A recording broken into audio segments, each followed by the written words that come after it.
welcome to this week's edition of the Muslim Street. I am your host, Malik Aziz, founding editor and curator of the Muslim Street. We'll be joined by my co-host, Art Mobley, Darfur 23, also founding member of the National Association for the Association of Black Journalists. He'll be here shortly, piping in.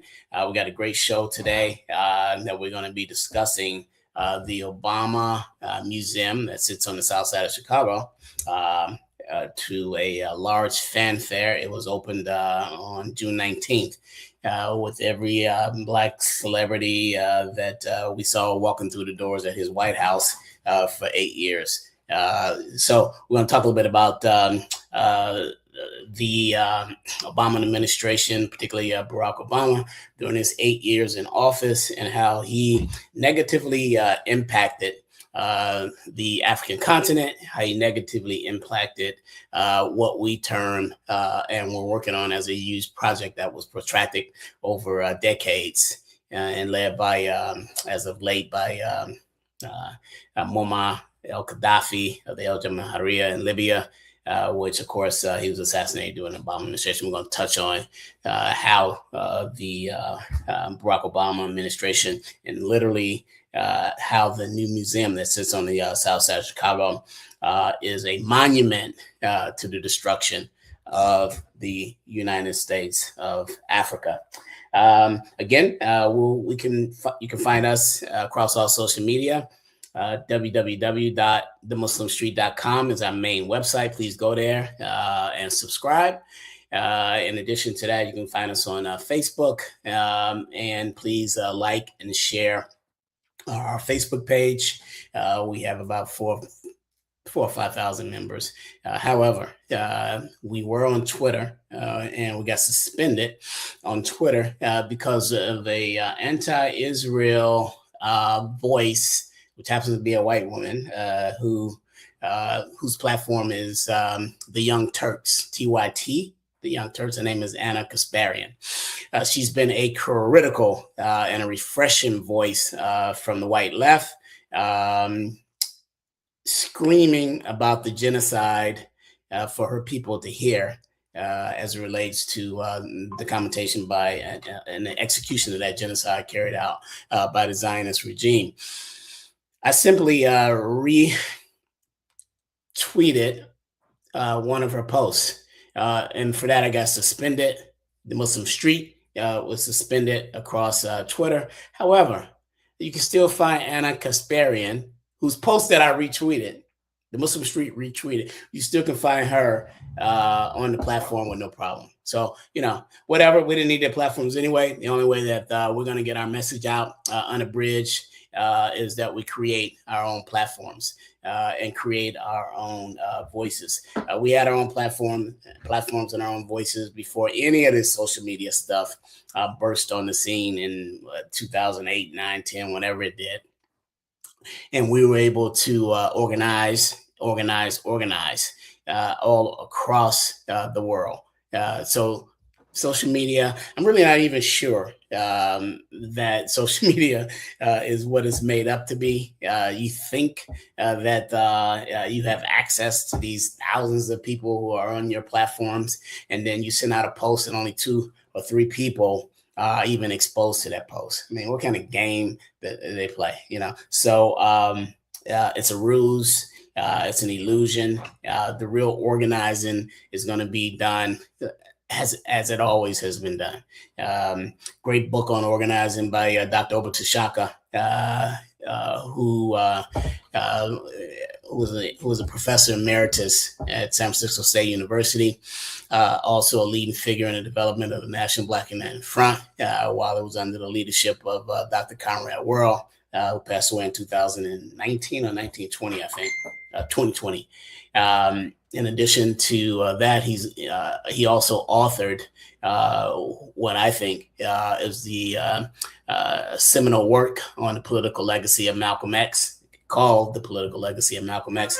You should get a copy of that. And that is Dr. Obatushaka. But he also wrote a book on organizing block by block organizing. Try to get that piece.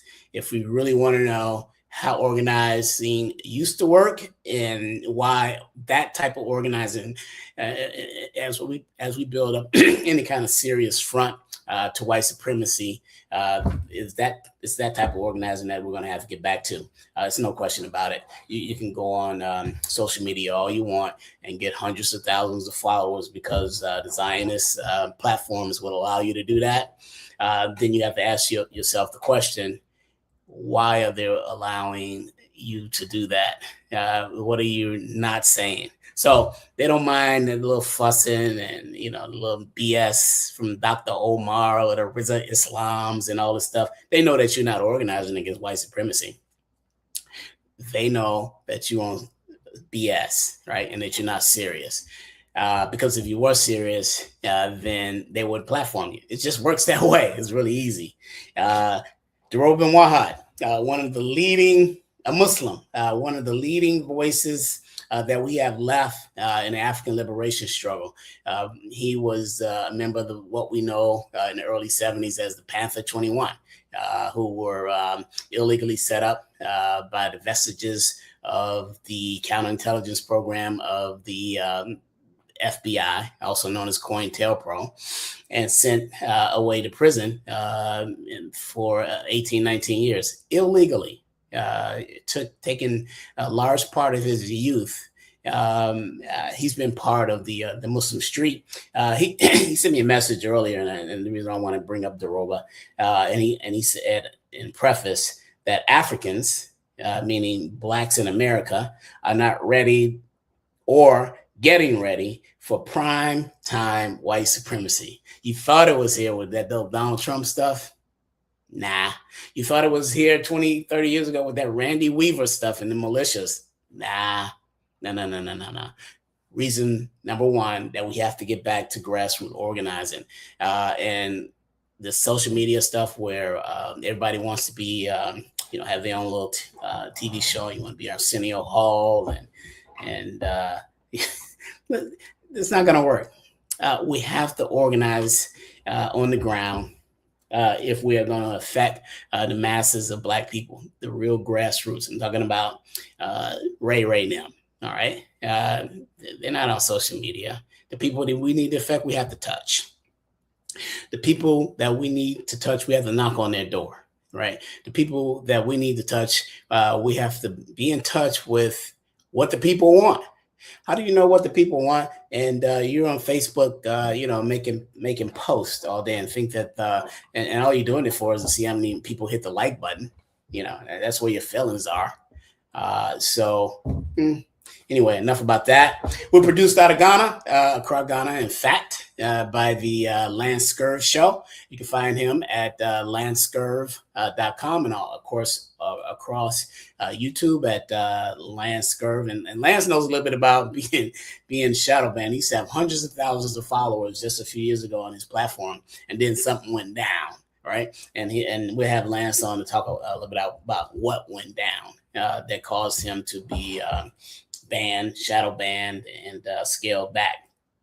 So today, again, we'll be joined by my co-host, Art Mobley. Art's out of Phoenix, Arizona, by way of Detroit, Michigan, and myself.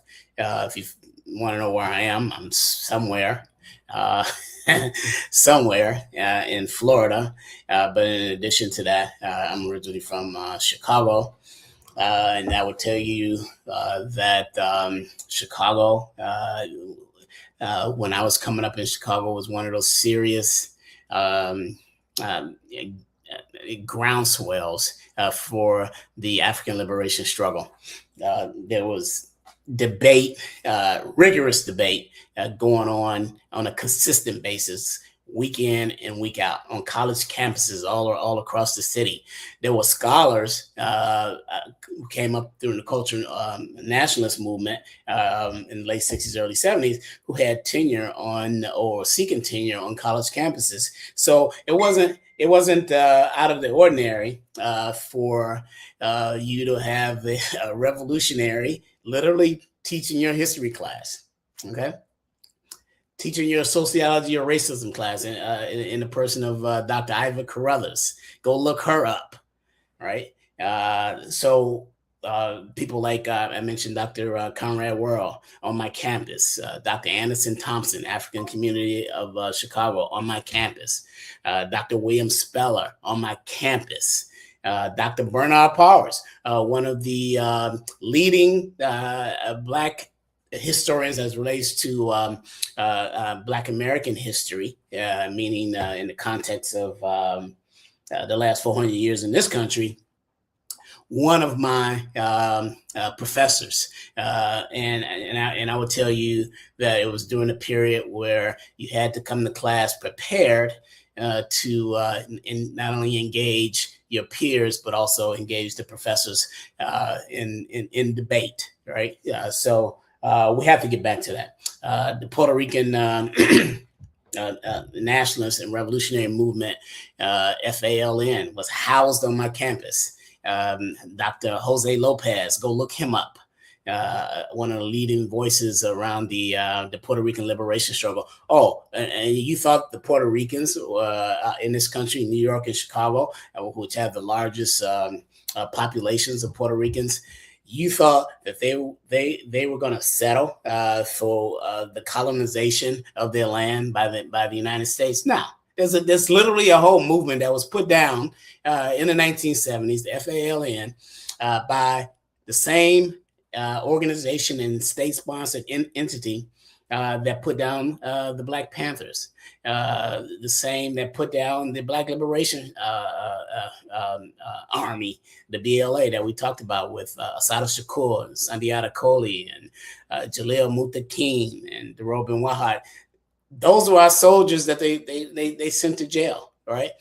So this attack on the Puerto Rican liberation movement, the independence movement, was also attacked with the same entity attacked the Black liberation struggle, and we were defeated by that entity in the 1970s in the Black Power movement. And in my estimation, there have been attempts to regroup, and we're just not there yet, right? But we'll get there, inshallah. Now, let's get to the topic at hand before Art Mobley joins us on the Muslim Street, and that is the Barack Obama's new museum, which we claim for this subject today is a monument that celebrates the death and demise of the United States of Africa. It's either this or it's that.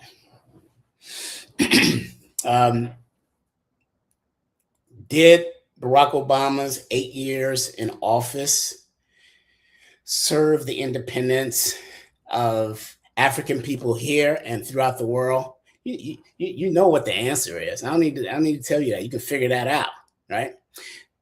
If the answer is to the negative, then what did his administration serve? Well, let's look at it. Let's look at it critically and not emotionally, because I don't care about how you feel. I really don't. History doesn't care about how you feel. History only records facts. It only records data. All right. So let's look at it critically. If it did not serve, his administration for 8 years did not serve from 2008 until no good Donald Trump came to office.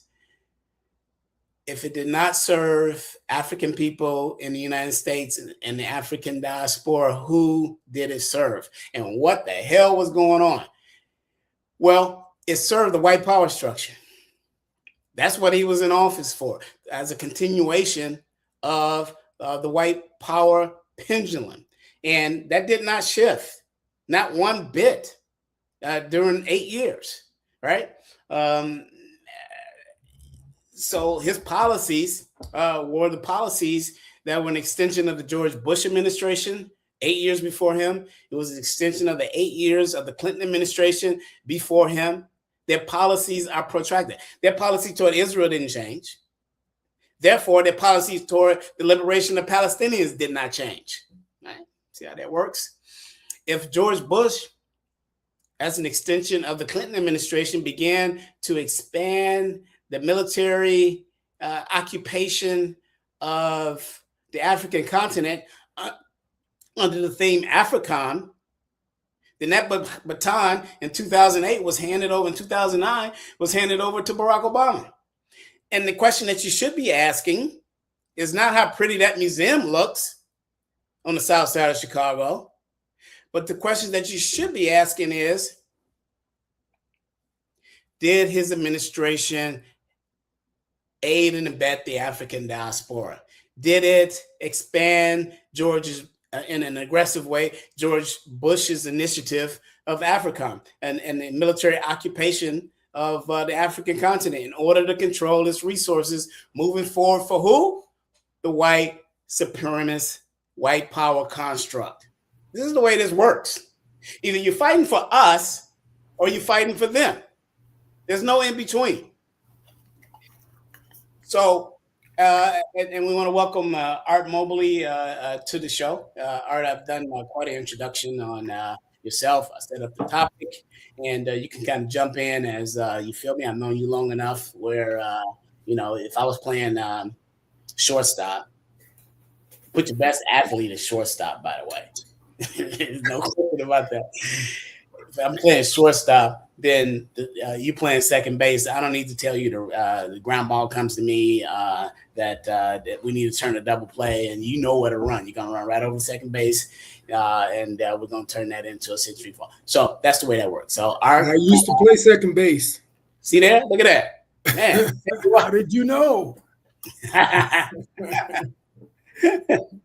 was a better baseball player than a football player, and I was a good football player. I mean, I won a scholarship to no good Ronald Reagan's alma mater, Eureka College, where he played football at, and I was the first Black starting quarterback in Eureka history.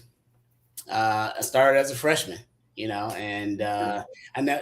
I've been in some racist environments, but that was a good. I left that campus after my freshman year when classes were over with, beginning of May, and I swear, at 18 years old, I said these words: "I'll never come back down here again in my life." And to this point, I've never returned to that campus, even though I'm on the alumni email list. And I was like, nah. I'm sure it still reeks of Ronald Reagan, so probably not a good place to be anyway. So, yeah. So what have we been talking about today? You've been talking about Obama, I presume. Yeah, so we're talking about and Lance, if you could put the picture of the Obama Museum, which opened up Art June 19th to a lot of fanfare.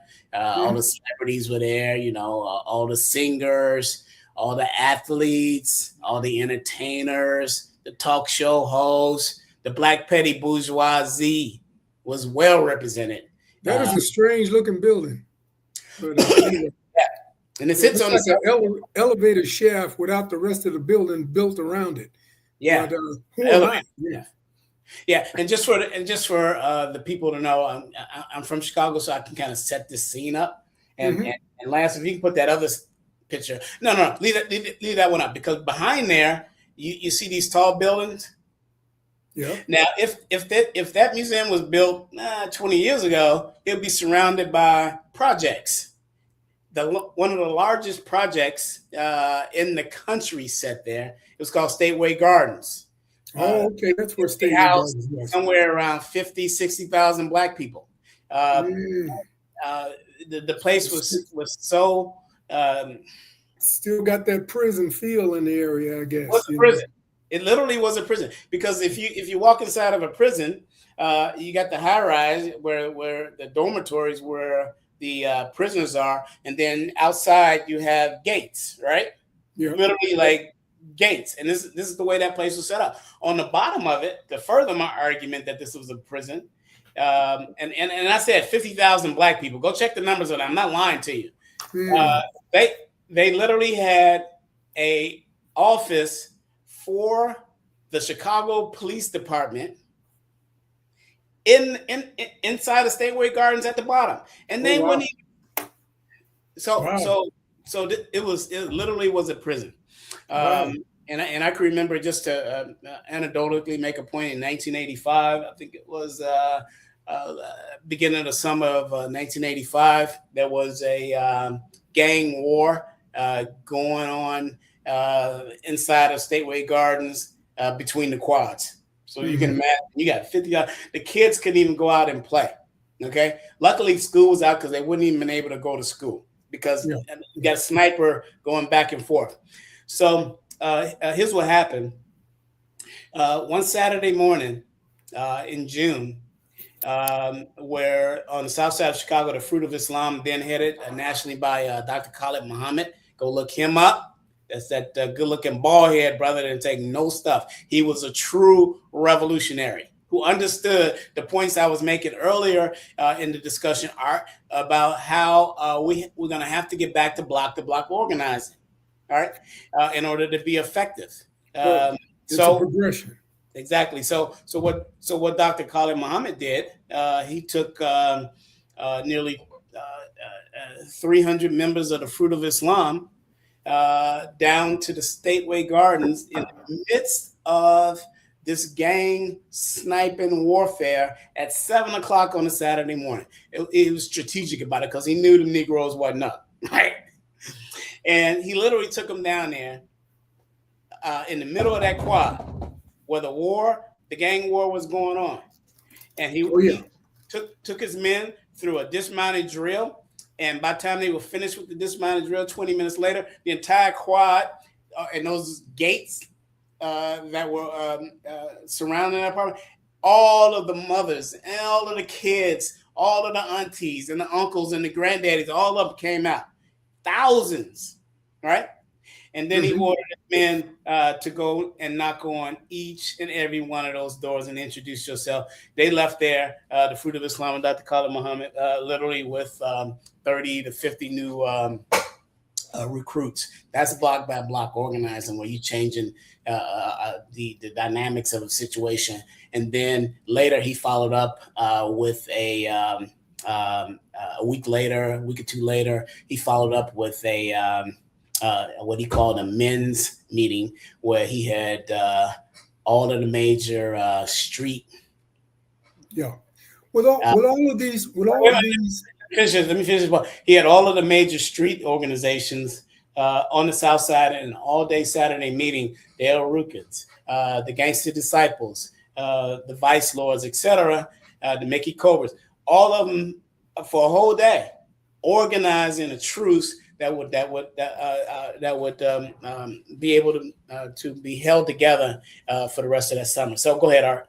yeah, I was going to say, I mean, with all of the leadership elements that we have in Chicago, including Obama and Jesse Jackson and the family there, and a lot of the other people going back to Fred Hampton and Khalid and the Nation of Islam virtually being headquartered there. Why is Chicago such a trouble spot, a difficult spot for us to organize, particularly Black men, to do things that support the peace that we need in communities that would be a model for the entire country and even the world in Black communities? Yeah, so that was originally not the case. Something happened 20 years ago that created what we see now. And it kind of started a little bit before that, but what happened 20 years ago, that these projects that we're talking about, Ida B. Wells and the Henry Horner homes on the West Side, Lafayette in Detroit. Yeah, exactly. So what happened? These large amounts of Black people and populations were housed inside of these projects, and these projects were sitting on the best property. Cabrini Greens, 800 North, only walking distance from downtown. They were sitting on the best property, Art, in Chicago, in the city of Chicago. The El Rukins headquarters are walking distance from 31st Street Beach, right? So what happened is Whitey said, and at the time, Mayor Richard Daley, the younger Richard Daley's father died back in the 1970s. Did you just say Whitey? You Yes. can say what? Well, I'm getting ready. I'm getting ready You to tell you what synthesize all of white people into one Yes. person, right? Okay. All Oh, right. absolutely. Yeah, Yes. I just want to make sure we understand what we're. Because why do you understand something that we don't understand? All right. That everything they do pushes forward the agenda of the white power structure. Yeah. Just think if we did that. Oh yeah. You know? Yeah. Absolutely. Right. We can't So do it. anyway, so what happened in Chicago, and I'm sure it happened in other places, but particularly Chicago is unique because Stateway Garden, Henry Horner Homes, Cabrini Green, etc., all set on prime property that white people who had dispersed 40 years ago to the suburbs, but were working downtown, said, we're tired of this commute. We're tired of these 2-hour train rides. And when it snows, driving into the city and paying $30, $40 a day to park. They said, we want to come back to the city, right? So the regentrification process started. And under Richard Daley, Mayor Daley, in the early 2000s, he very sinisterly created a plan to move the blacks out of Chicago. Now, so this is critical. I'm talking 2003, 2004. Cabrini Green, we use that as an example, and everybody know what Cabrini Greens is. Good times. Where, the good times, comes from. You see all of right, go to Cooley High, you see the row houses where Preach lived. That's where I was born, and on Mohawk, on the row houses, Cabrini Green. Now check this out. So he goes into he's going to use Cabrini Green in 2003, 2004 as a case study, a case example. He goes down there himself and he tells the residents, the black residents of one of the worst projects in the history of projects, let alone in the city of Chicago. And he tells them that what we're going to do is that we're going to give you vouchers, thousands of vouchers. And we're going to give you these vouchers where you can move outside of the city until we tear this place down. And then we're going to rebuild it and make it a mixed income community. And then you can come back. Okay. Well, two problems with that. They sent them down 150, 200 miles to the south, 200 miles to the north, 200 miles to the west. They're not coming back. They sent them to these small towns like Danville, Champaign, tricked them, right? Mm-hmm. The other thing they did was they included in the contract, and there was a contract, there's a documentary that you can find on Netflix on this, there was some fine print. And the fine print said, if you have someone in your family who committed a crime, didn't even say felony or misdemeanor, who committed a crime, then you can't come back. Sure. This just building stuff. But I mean, is that why we have such a problem with African American men and the inability to really make a cohesive community? So here's the problem. Here's the problem, right? So in this, and remember now, I stated that this is going on all over the city. Mm-hmm. Hundreds of thousands of black people being relocated for white gentrification. Sure. Well, the ones that are being relocated, I'm not going to say all, but a large amount of them were part of these street organizations, right? Yeah. So now these small towns who don't have the infrastructure to even handle these street organizations are now in play. And then the ones who are left in the city are now fragmented. Okay. Yeah. You had Larry Hoover, who controlled the Gangster Disciples on the south side of Chicago. Some say at the height that army was about 50,000 soldiers. Lock him up in jail and don't let him out. If you're not, so now you got this fragmented. You fragmented this organization where you had a centralized organization, centralized leadership into many, and they ain't taking orders, right? They're covering their own turf now, right? And then of course, here come the drugs. Here come the weapons. How did the weapons get into the south side and the west side of Chicago? AK-47s coming in on trains from Mexico under El Chapo, who was planted there by the CIA. The police department, Chicago Police Department, which is an Irish gang, has always been holding cover, literally standing post for the trains that are coming in and bringing the guns into the black community. And I'm not talking about pea shooters. They did the same thing in LA. They just AK-47. dropped boxcars of Yes. weapons off in LA within walking distance from Watts so that they would have access to them. So the young men would find them and go, oh, wow, this is a train. Let's break in. And, oh, wow, it's full of guns, deliberate efforts to do that. But I'm saying we had agendas and opportunities to create peaceful adjustments in LA and even New York and Detroit, but Chicago just seemed to be this really difficult nut to crack, despite all of this Black leadership that we had congregated in Chicago. And I'm just trying to get a better idea in a snapshot. What is the challenge with Chicago? Why is Chicago so hard? Yeah. So the challenge are the guns that are coming in on the trains being imported, the drugs, and also when we talk about the leadership that was there, yes, you had the headquarters of Nation of Islam, Minister Louis Farrakhan. You had the headquarters of Operation Push, Rainbow Coalition, with the Reverend Jesse Jackson was there. You had the headquarters of the National Black United Front under Dr. Conrad Worrell from 1980 for nearly 40 years. You had the headquarters of the African community in Chicago with Dr. Anderson Thompson. Education with Hakeem Manabuti, some of the leading voices.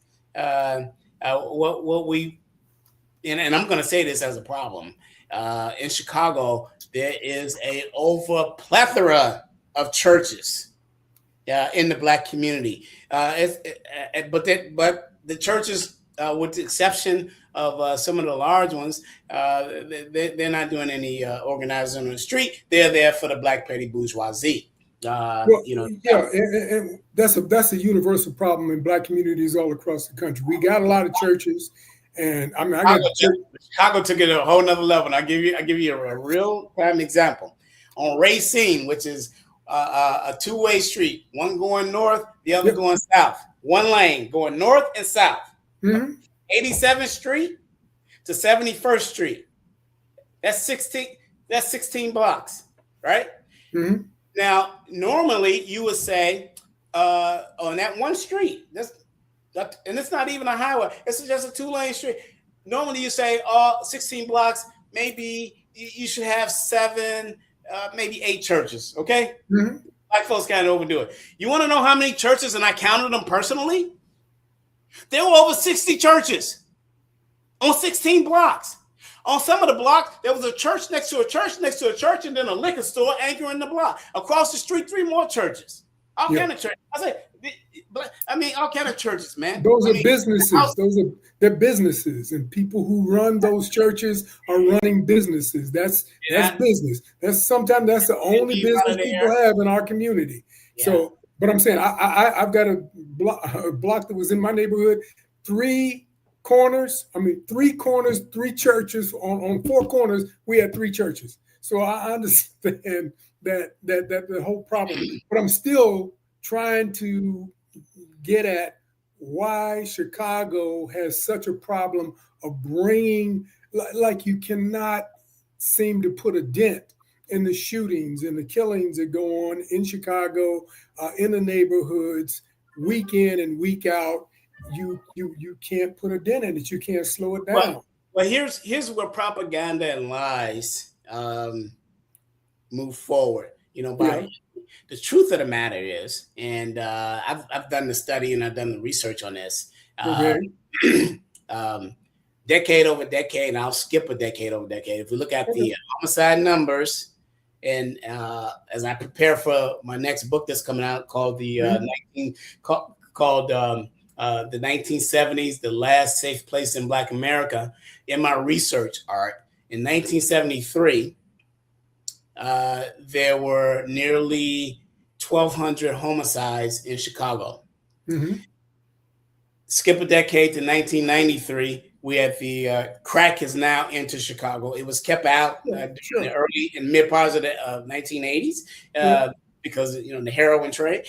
So now crack shows up in 1993. So that's 20 years 20 years over and over, the homicide rate hovering again at around 1,200 souls. Yeah.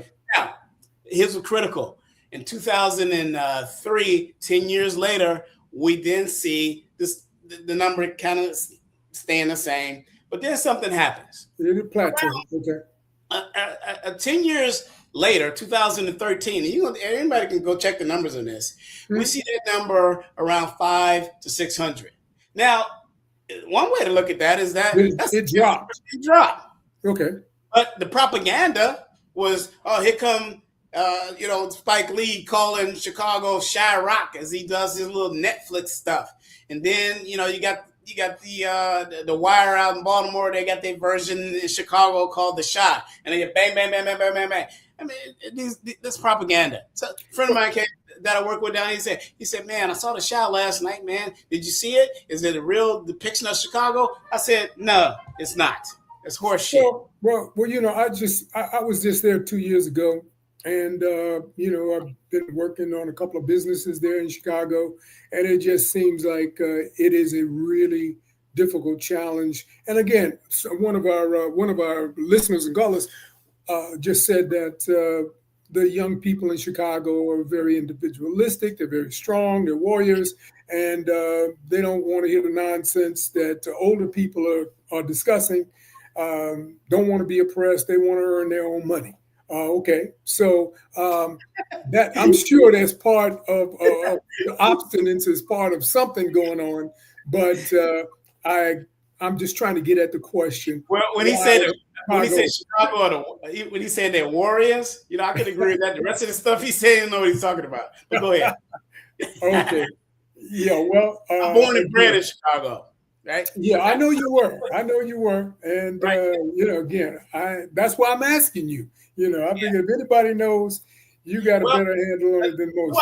To our subject matter, and that is Barack Obama, who shows up in Chicago in the late 1980s, saying that I guess the narrative later he created when he ran for a state rep and then state senator and then congressman and then senator and then president, the narrative that he put together with his white Zionist handlers that he was a community organizer, particularly in another large project which houses over 30,000 Black people called Argyle Gardens. Well, I have to tell you, I've taken soldiers over in Argyle Gardens to organize door to door as late as the early late 80s, 1989, 1990, 1991.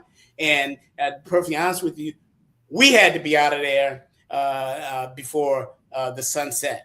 And we had cover. And that cover was we are Muslims, right? Yeah. Now, for Barack Obama and his handlers to put together a narrative that he was a community organizer in Argyle Gardens is an absolute lie.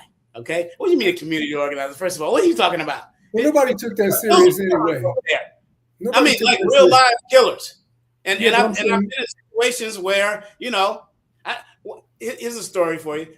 I took 3 young brothers with me at 3:00 in the afternoon in the summer over to Argyle Gardens. 30,000 Black people. One of the most serious projects, gangster disciple territory in Chicago. Now, I've known people who've been shot and killed and left over in ditches in this place personally, right?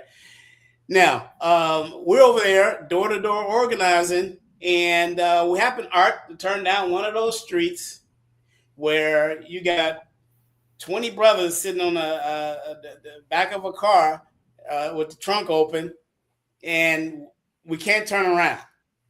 You understand what I'm saying? Mm-hmm. So we got to walk right into this situation. Yep. And I told them, brothers, do not say a word. One man doing the talking. So we go right into these brothers, and they long-faced it. They got guns. One of them had his hand on a baseball bat. And they want to know what the F we doing over here. Well, it's clear what we're doing over here. So I figured out of these 20 some odd brothers who was the leader, right? Who's the alpha. And I figured that out because I know the streets. I don't even recognize anyone else, I go right to him and I start talking to him. How you doing, brother? We're from Nation of Islam, the Fruit of Islam, under the guidance of Minister Louis Farrakhan. We want to give you a gift of the Final Call newspaper. We're here for the liberation of our people. All right? And now what he gonna say, bro? Now, I've already let him know that we ain't here by ourselves. We got soldiers all over the city, and if we need to be, they will be over here, right? Yeah. So, needless to say, we're able to lower the temperature very quickly. Well, absolutely. I've always seen the Nation of Islam be able to do that. Leave some newspapers, and then we ran into an old soldier on the way out who had been soldiering way back in the Malcolm X days. And he was running an ice cream truck. He called me over to the ice cream truck and he said, Brother Malik, when that sun set, make sure y'all out of here. That's Chicago, bro. Yeah, that's serious, but it's very unique. But Chicago is different than any other city in the country for that reason. Nobody.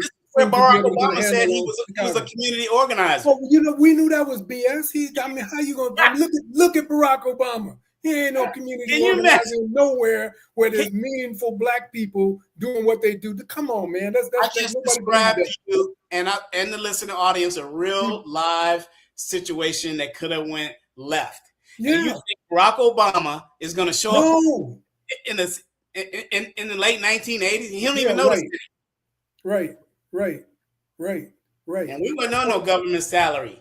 Yeah, a grant or whatever office he had, wherever. But certainly we understand that Obama was never meant to be what he tried to tout himself as. And he was elected president. He made some definite structural moves to get to occupy those offices. Those things he was selected for that reason. And, it's history now. Now you got to dedicate your library in Chicago and, you've got a legacy like Reagan or Nixon or anyone else, but it doesn't mean anything more than those legacies meant in their various communities, whether it's San Clemente or it's, Ronald and Reagan in Missouri or wherever the heck he's came from and wherever his library is. It's meaningless to Black people. It's meaningless to us because it never was meant to uplift or change our condition at all. And that was why I was questioning about Chicago, how we can change the conditions of Black people. Because if we can change Black people's condition in Chicago, we can change Black people's conditions everywhere and anywhere, But, it's a hard thing to do in America within this culture when we are the recipients of the nasty end of a continuous war. And it's a war on us. Yeah, and so we have to deal with it. Art, I'd like to ask your input on is Larry Hoover. One of the founding members of the Gangster Disciples on the South Side of Chicago, who since the 1980s has been in prison. There's a petition. I think Trump pardoned him. The governor Pritzker, who will be running for president, by the way, in 2028, needs to complete that. One of the reasons why they do not want Larry Hoover back on the street because he could consolidate the soldiers on the street, particularly on the south side of Chicago, whereas when they wouldn't let him out, he politicized them back in the late 80s, early 90s, and he had them registering the vote. He had them doing true community organizing work, and then they pulled a lever down on him, and he's been in prison ever since. They don't want him out because Larry Hoover could consolidate all of these factions that are at war with each other over drug turf. For that reason alone, heavy pressure should be put on the family of Jesse Jackson, Barack Obama, anyone in Chicago the pressure should be put on for them to facilitate getting Larry Hoover out if he could have that kind of impact and he could be that dynamic. Mr. Farrakhan, everybody should be pushing to get that man out of prison. He served enough time and he could come out tomorrow. If he could solve the Black community's problems at that deeper level, he should be given an immediate pass out of jail and let out of jail. In the 90s and the early 2000s, there was a heavy pressure put on by the Black leadership core, both on the Black radical traditional side with people like Minister Farrakhan, Dr. Worrell, and others, and also with Reverend Jackson and on the to free Larry Hoover, to free Larry Hoover. I mean, they were working hard on this, but it's in the hands of the white governor, Mr. Pritzker, who's a Zionist and who will also be running for president. Do you think he literally holds the pen that all he has to do is sign it because it's already been pardoned from the federal perspective by Donald Trump months ago? He literally holds the pen for Larry Hoover to get out of jail. If the Black community does not have leverage against Pritzker at this point, at this juncture right now, today, well, they do. They actually do. If they don't use it, I'm sad that Black people aren't taking this opportunity to get some results, and it could include getting Hoover out of jail. Well, so Pritzker, who is a rich Zionist, and the governor who's running for president in 2028, he's looking at this politically. He's saying, when's the last time Illinois voted Republican? Never. So that right there neutralizes every Black person in the city of Chicago. Democrat. They're going to vote for him. He's going to get those electoral votes if he has. If Larry Hoover's a national movement, do we need to turn this into a national movement in order to free Larry Hoover? I think it's a better strategy. But as far as the local strategy, I think it definitely could be handled locally if it is as meaningful as you say it is. They really should be pushing locally. That's where it's going to begin. Of course, all politics are local. Barack Obama could have did this. He still can. He can do that right now. We need to start putting that pressure. We can start right off the Muslim street. Free Larry Hoover. Free Larry Hoover. Now let's get back to as we the last 10 minutes or so of the show. I'd like to get your observation on the subject matter that we came here to talk about, and that was the impact that the Barack Obama administration had on the defeat and the demise of the United States of Africa. And I'll point you to this. In 2011, two major things happened. One was the Barack Obama in his presidency oversaw a protracted political philosophy and implementation that started during the Clinton administration, was handed off to the Bush administration, and he completed it. And that was the split up of the Sudan, which now, as we warned at Darfur 23 as early as 2007, that if the Sudan is split into two, it will be a civil war in the South. Now we have not only a civil war in the South, there's also a civil war in the North. Okay. Well, that was the goal. Yes. Yeah. And then also Barack Obama in 2011 set over something else. And that was the overthrow of the government of Muammar Gaddafi and the El Jamahiriya, and his assassination, which happened later that fall. So with the death and the assassination of Muammar Gaddafi, that took the petrodollars out of the funding of what we know as the United States of Africa. Art, can you set up for the listening audience the United States of Africa and what it was going to mean to the Pan-African movement? Well, 2 years before the death of Brother Muammar Gaddafi, he was the president of the African Union at that time.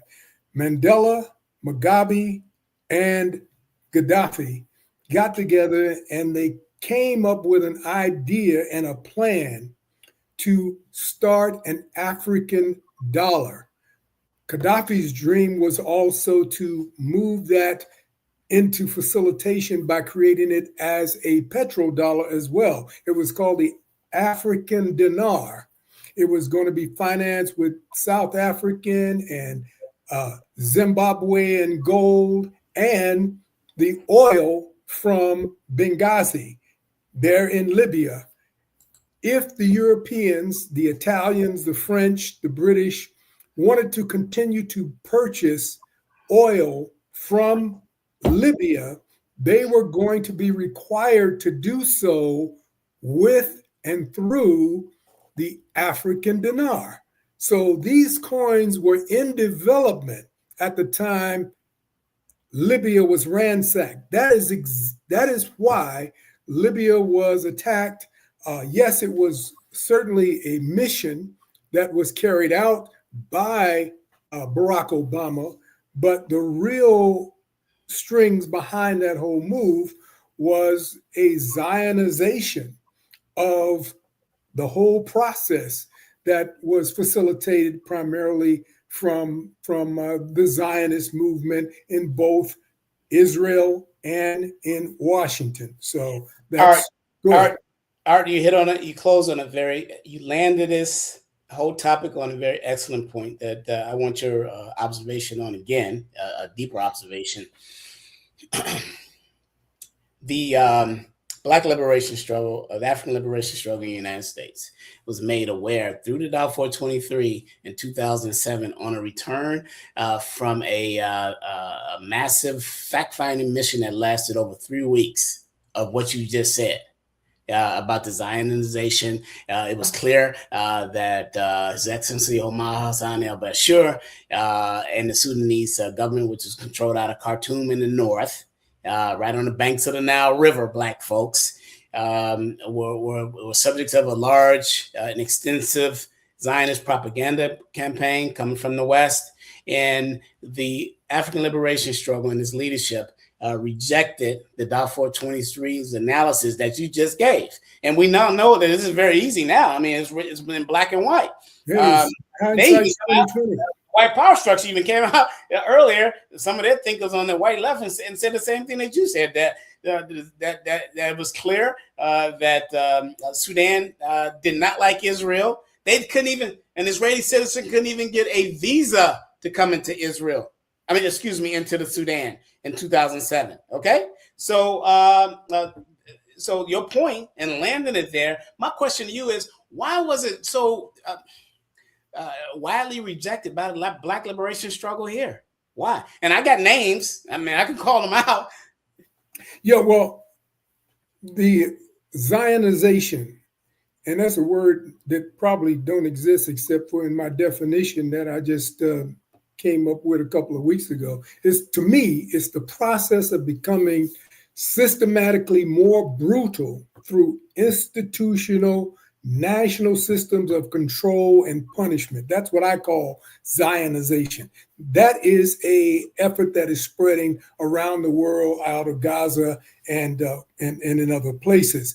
But why it wasn't embraced, or why the idea of the understanding of what was going on in Africa wasn't embraced by the wider Pan-African movement or the Black movement in this country, is just a matter of education. I just think that that education, those points need to be driven home more directly, or there are going to be some people who are going to intentionally reject these things. They're going to stand in opposition to them because that's not their assignment. Their assignment is to disrupt, and their assignment is to deny. So we're going to have that problem anyway. But so the Pan-African movement in the United States and their leadership rejected the research and the fact-finding mission by the Balfour 23. Mm-hmm.